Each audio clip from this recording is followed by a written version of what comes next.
All right, everybody, Bryce here coming at you with another real quick crypto market update. And all I can say is, wow, what a week. Sometimes reality is even stranger than fiction.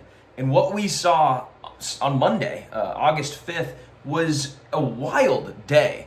And followed by Tuesday, August 6th, which was even wilder. And now here we are at the end of the week. Let me recap everything for you. Monday saw the highest volatility that we've seen since the start of the COVID pandemic. This was, out of left field practically.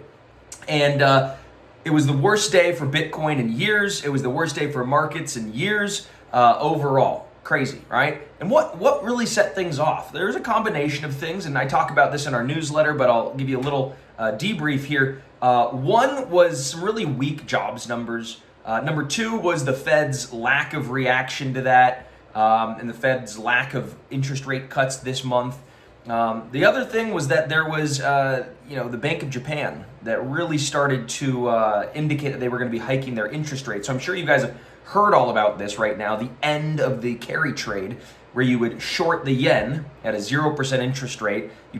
You're effectively getting a free borrow. And then you're going and you're buying the dollar at 5% interest rates. And there was a spread that people had put on. I read that there was up to $20 trillion of leveraged capital that was in this trade, that once the Bank of Japan indicated they were kind of going to raise their rates after 17 or 18 years of pretty much zero interest rates, this sent the whole market into a turmoil. Okay, so that was on Monday. Everybody was freaking out right here.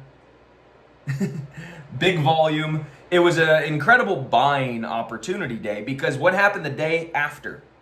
Okay, on Tuesday, the Bank of Japan came out and said, you know what, we're actually not going to do that whole rate hike thing that we indicated, especially when the markets are a little unstable. We're going to wait and push it out. So the markets then in Japan went from having the worst day on record to the best day on record, back to back. It just goes to show you that it never pays to panic. It just always pays to be cool, calm, collected, continue your dollar cost averaging strategy and what have you. So, or just flat out buy the dip if you have some extra cash. Now, look, there's a lot of craziness that's going on in the world right now. There's especially, I think one of the other things that contributed to this was the uncertainty around Israel and Iran potentially having a larger scale war flare up. All that said, I think crypto is still at an incredibly attractive value and a good buying opportunity. In the newsletter we wrote, put out a certain coin that has a huge partnership with a Fortune 500 company that has real world usage and real world demand. And this is something that is just starting to grow. And it was like the best performer in the top 100 coins throughout the dip.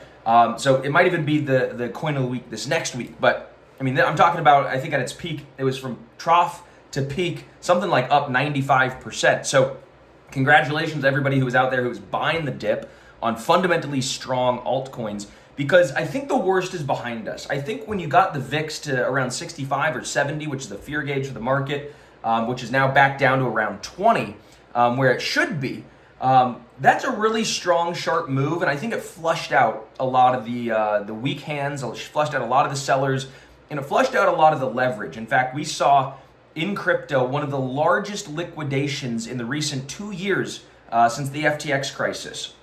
That's crazy. The largest liquidation. So we've got some serious bad stuff in the rear view mirror, and I think we got clear skies ahead. What do we have? We got Q4. Q4 is historically the best quarter on record every year for crypto. I don't really expect this year to be much different. There's a lot to look forward to. If you look at the rate of Bitcoin miners, they had dropped off the network post-halving because it got a little bit difficult to mine, a little expensive. The price of Bitcoin was shaky. All the miners are starting to turn their Bitcoin miners back on, and you have this very strong correlation with a high amount of mining rates correlated to a higher price of Bitcoin. So the more people that are mining, historically, the higher the price goes, and we're seeing a huge uptick in that. And the other thing was that we're seeing Bitcoin wallets that have 1,000 Bitcoin in them, right, as a category. So, my Bitcoin wallets don't have 1,000 Bitcoin in them. They got 1 or 2, right? But they're categorizing one Bitcoin wallet with $1,000 or 1,000 Bitcoin buying at a rate that's never ever been seen, at all-time highs. And so this means there's large whales that are accumulating. And you see what I'm saying? So those wallets, those large Bitcoin whales, continue to accumulate large swaths of Bitcoin, even at these levels through the dip. This number was skyrocketing. So it's really cool to see from an on-chain perspective that there's some strong-handed, diamond-handed whales out there on the Bitcoin network. And the altcoins, we're seeing incredible movements as well. We're seeing a lot of support come in at the 200-week moving average, which is a really long-term moving average that when it falls, it typically indicates that you're going into a bear market. But in the 200-week moving average holds up as support, it shows that the bull market is supported and the uptrend's probably going to continue. So that's where my money is. My money is on the fact that crypto is an incredible long-term asset to hold. Even during this dip, by the way, Vanguard, Fidelity, Charles Schwab, because of the volatility, they all went down. Now, was it some hanky-panky on their end, or was it just their servers got fried and literally the high-frequency trading bots just crashed everything? I don't know, but what I do know is that Bitcoin never went down. Ethereum never went down. Solana never went down. You had 100% uptime on these assets, on these trading protocols, on the borrow and lending protocols, on the ability to send money back and forth during the volatility. And that's what's so important, is that it just goes to show that crypto is money at the speed of life. It's globally connected. And really no matter what kind of volatility is going on, you're always going to have access to your capital. And that's what's really important.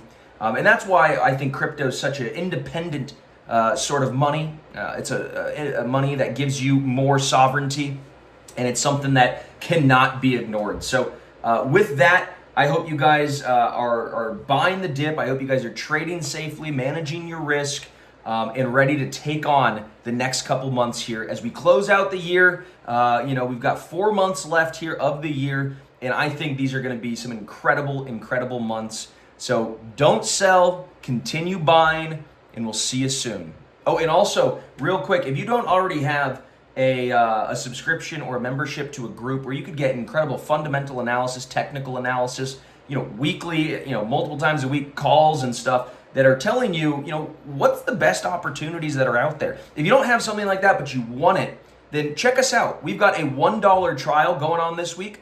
$1 trial. You can check us out for 1 week, and you can come and see everything that we have to offer here at Crypt Nation. Again, we're putting out technical analysis on coins, showing you the trends, showing you where the momentum and the hot picks are, giving you our model portfolio. So I highly recommend you to at least check us out. Try the trial 1 week, $1, and we'll see you there.